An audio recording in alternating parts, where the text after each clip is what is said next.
Welcome to another episode of The Brand Called You, a podcast and podcast show that brings you leadership lessons, knowledge, experience, and wisdom from thousands of successful individuals from around the world. I'm your host, Ashutosh Garg, and today I'm delighted to welcome a fellow member of the YPO and an author from the UK, Mr. Rupeen Popat. Rupeen, welcome to the show. Thank you very much for having me here. It's Thank a, you. it's a, it's, it's a privilege and a pleasure. Thank you.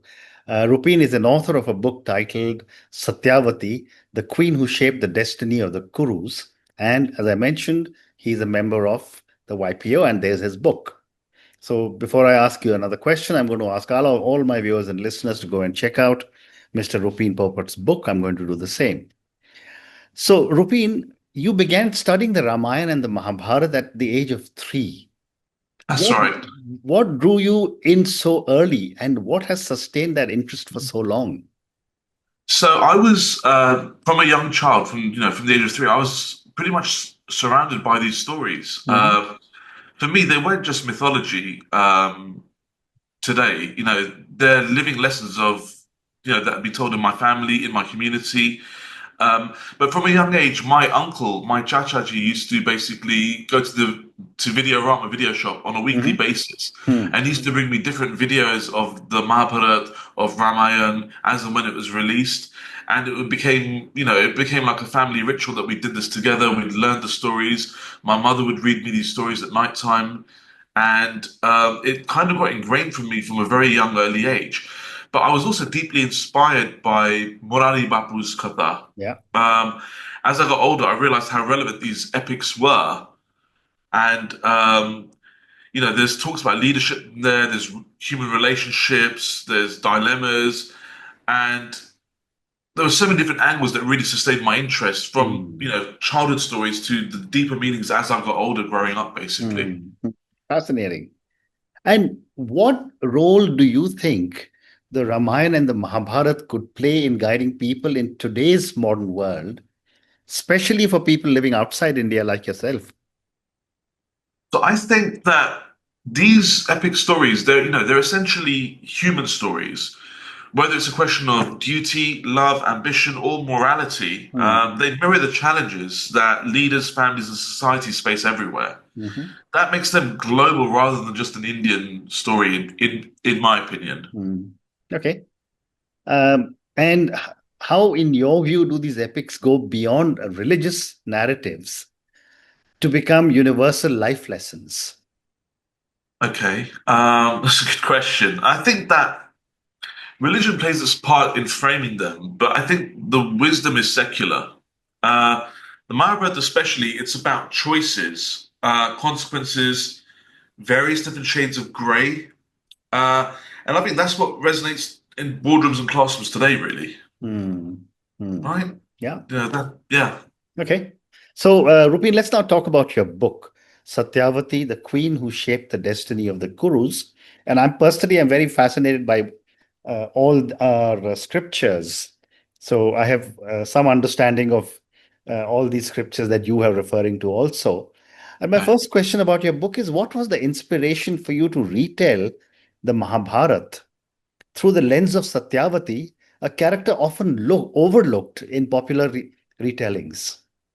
Yeah, she is very often overlooked. I think that, I mean, this is something I've studied for a long time, and Mm. my opinion is that Satyavati is not given that much importance, and she's actually vilified, and I think that she's misrepresented. I don't think Yeah. history has done Mm. justice to her.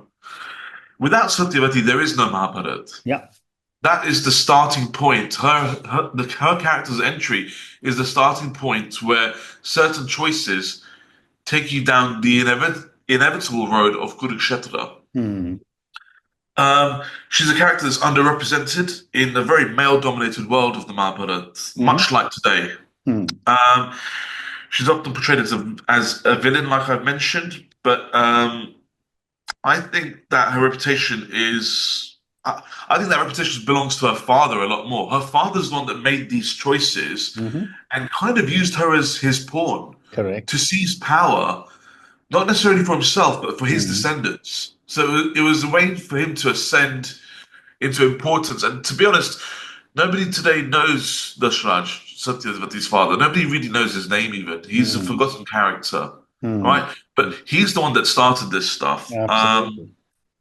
And I wanted, I wanted to tell the story through her eyes.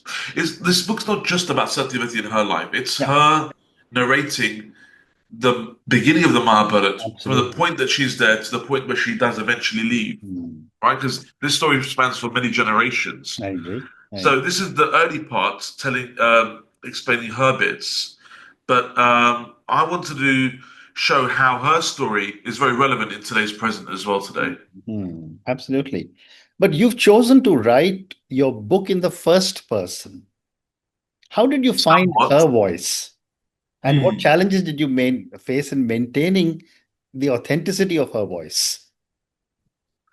That's a good question. I mean, as a business owner and a former CEO, it's been my job. It's been my job to put myself in other people's shoes Hmm. and see what do they think, what do they feel like, and I took the same approach here. It demanded, to write in the first person, it definitely demanded empathy. Hmm. But I felt as though stepping into her shoes, I had to feel her ambition, her pain, her power. The challenge was balancing authenticity with accessibility for the modern readers Hmm. without it turning into a one-dimensional heroine, shall we say. Hmm. Very interesting. And how did you balance portraying Satyavati as powerful and assertive while still showing her flaws and her vulnerabilities? Yeah, this I probably found the most challenging throughout the Hmm. process I went through. Hmm. I mean, it's evident in other stories, shall we say? Like if we look at the Marvel universe, Hmm. right? Real strength is very complex. Hmm. It definitely includes moments of doubts. It definitely includes mistakes because as humans we learn from our mistakes. Hmm. But we have to, I felt as though I had to embrace her contradictions here. I wanted to make it a relatable human character because no human being, as far as I'm aware, is perfect. Hmm. And I didn't want to make it an idealized figure. I wanted to show her flaws as well. Hmm. And I think that by showing flaws, that's where real strength lies, actually. Hmm. Hmm. And how would you describe the relationship of Satyavati with power? And how does it evolve through the book? Well, Satyavati starts off as a very humble fisherwoman. Yeah. She's a boat lady. She's a commoner. She's not Hmm. of royal lineage. She's not anybody of high status in high society Hmm. whatsoever. Hmm. So it starts off that way, as a very naive person, shall we say, as somebody that trying to find the right word actually. Hmm. This is something I struggle with as an author sometimes, is finding the Yeah. right word to touch on. Yeah. Yeah. Um, She was a fish out of water, literally. And that's just good, it's a good comparable considering that she was from, she had a lot of familiarity with fish. Hmm. Um, but I would say that power is survival for her. It's a way to secure dignity and a place in the world. Hmm. And as the story unfolds, it becomes both her burden and her legacy. Hmm. Hmm. But do you see Satyavati as a tragic figure, a visionary leader, or something more complex? So, as human beings, we're not one-dimensional. We Absolutely. can't be one and not the other. I think Hmm. she's all three. She's tragic in her losses. Yeah. She's visionary in her foresight. Hmm. And that's complex because the choices defy very simple judgment here. The choices she Hmm. has to make to make things work and survive, Yeah. it defies simple judgment. Hmm. I agree completely. In fact, almost all characters of the Mahabharata have more than one dimension, virtually any character that you can think of. And But I'm sure you do as well, and so do I.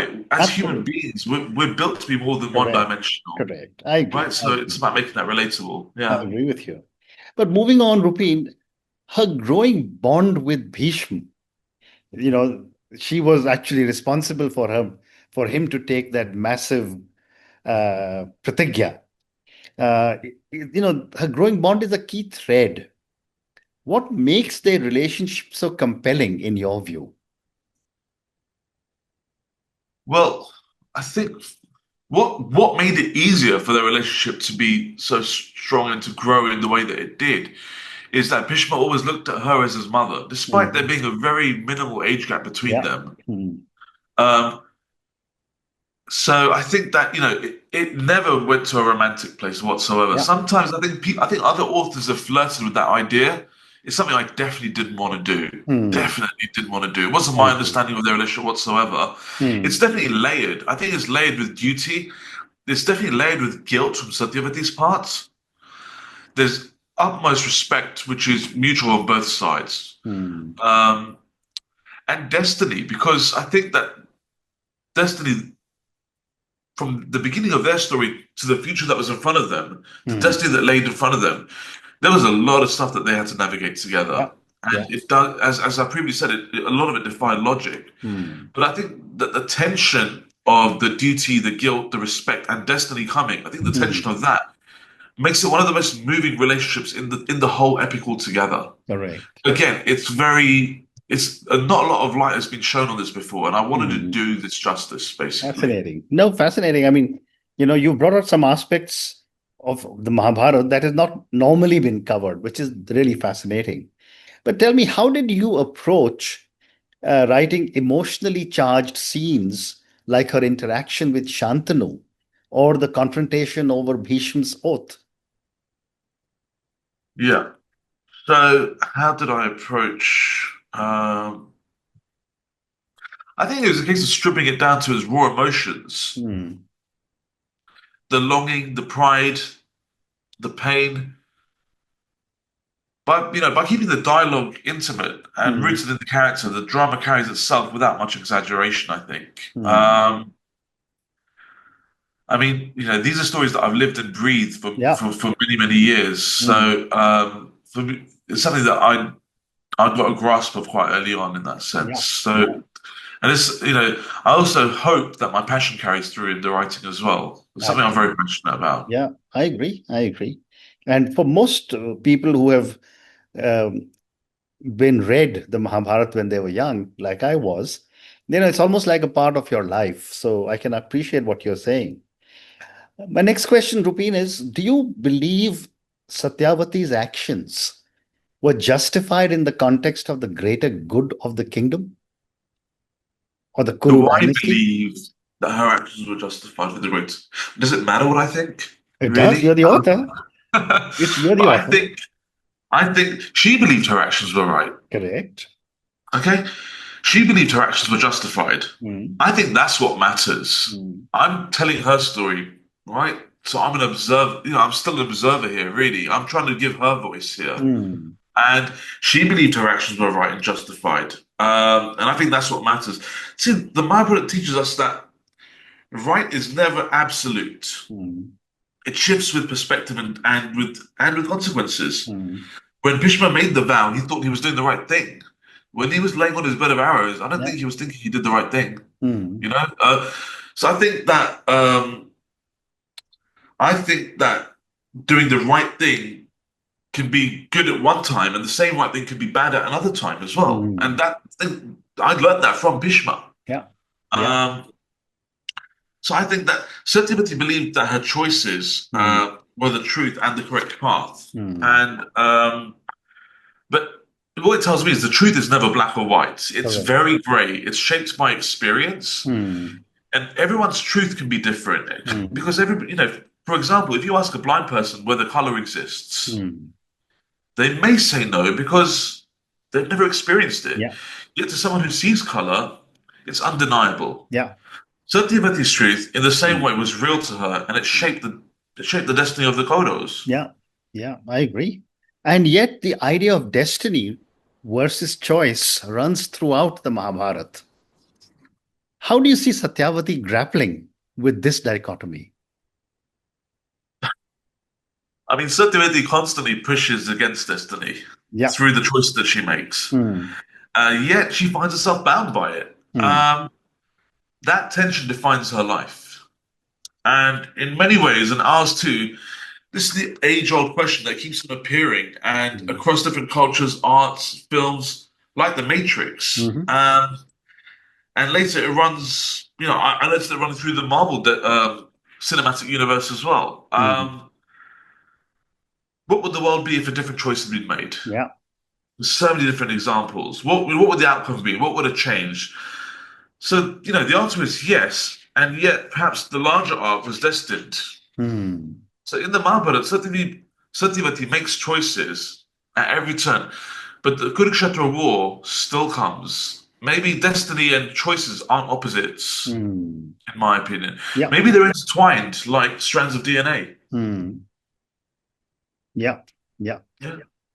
Um, what kind of research has gone into creating the Satyavati you have written about? Did you consult original Sanskrit text or did you rely on commentaries? So I've read many English Yeah. translations. I've read various books. I've got a pretty decent library. A lot of TV adaptations, in particular B.R. Chopra's Yeah. Mahabharata from the 80s, which was legendary in its time. But I think that the deepest learning for me has come from my guru, Hmm. uh, from listening to Morari Bapu's kathas. Hmm. This is oral storytelling traditions, Yeah. which have gone on for centuries and millennia, Hmm. and was the first type of way that these stories were passed down. And it's the Hmm. most traditional. Sometimes this preserves the nuances that are often overlooked by texts, basically. Hmm. Um, One of the reasons I actually wrote this book was to carry the wisdom that I've absorbed through Bapu's kathas to Hmm. new audiences who may never have encountered his way of telling these stories. Hmm. Hmm. I have time for two more questions for you, Rupeen. Of course. How do you hope your retelling of the Mahabharata from Satyavati's perspective shape conversations around mythology, gender, and storytelling in the Indian context and beyond? Okay. Okay. That's one of the harder ones here. Hmm. So I hope this book reclaims a space for women Hmm. in epic narratives and shows that mythology is not frozen in time. Hmm. It's living, it's evolving, Hmm. and open to reinterpretation. Hmm. The way I've interpreted this book is not the same way as you may or somebody else may. Hmm. I've got to be said, there's no facts here. This is my truth. And we've talked about how truth can be fluid here Yeah. as well. Yeah. Um, I also believe that the Mahabharata is a phenomenal story generally. Part of my inspiration about doing this is taking to the younger audiences of India, to the NRIs around the Hmm. world, and Hmm. to the Western audiences has been inspiration stuff like Game of Thrones. As Hmm. gory and bloody as that may be, Hmm. the things are not that dissimilar to the Mahabharata at all. Its global success showed me that stories of power, family, ambition, betrayal, they're universal themes in stories, basically. Correct. So it's really inspired me to write this, and the hope is that I want to involve these books into a television adaptation or films. Fascinating. And my last question for you, Rupin. You were telling me when we started, this is a first of a five-book series. I'm not sure if you're at liberty, but can you share who the next character will be that you'll focus on for your next book? So I've got ideas about who I want for, the character narrating this story is, but maybe the audience Mhm. may have an idea as well. I've got an idea, and it's probably best I don't say too much. Mhm. But I'm looking forward to the readers writing to me or emailing me and saying, "Hey, we'd love to hear the Mhm. next stage of the story from this person or that person." I have an idea or two, Yeah. but this can be a fluid process, and I'd Mhm. very much like to know what my readers want from me here. And Mhm. I'd like to be able to interact and make it a two-way dialogue rather than them just reading it and, work with their wishes as well, basically. So, I mean, who would you like to be? Well, I mean, there's so many characters, and if you decided that you want to talk on women, the perspective from Kunti, or a perspective from Draupadi, or a perspective from some of the wives of the other Pandavas who are spoken Yeah, about less. yeah, There are lots of perspectives that I'm sure there are. that There are. that But that this I is the type of leave feedback to I want. that I Yeah, leave to your author's liberty that you will take. But thank you very much. on that note, Rupeen, I just want to say what a pleasure it has been to speak to you. The Mahabharata is the world's longest poem, and within it are the 800 verses of the Gita, which is an absolute um, work of genius. It is a book that can be read over and over and over again. And every time I read it, every time I read extracts of it, I get a new perspective on life and on the Mahabharata. Thank you for doing this book for so many people around the world. Thank you for speaking to me, and all the very best to you. Shudosh, it's been an absolute pleasure. Thank you for giving me the platform to speak about this. Thank you. I'm very humbled and thank you so much. Thank you. Thank you for listening to the Brand Called You videocast and podcast, a platform that brings you knowledge, experience, and wisdom of hundreds of successful individuals from around the world. Do visit our website www.tbcy.in to watch and listen to the stories of many more individuals. You can also follow us on YouTube, Facebook, Instagram, and Twitter. Just search for the Brand Called You.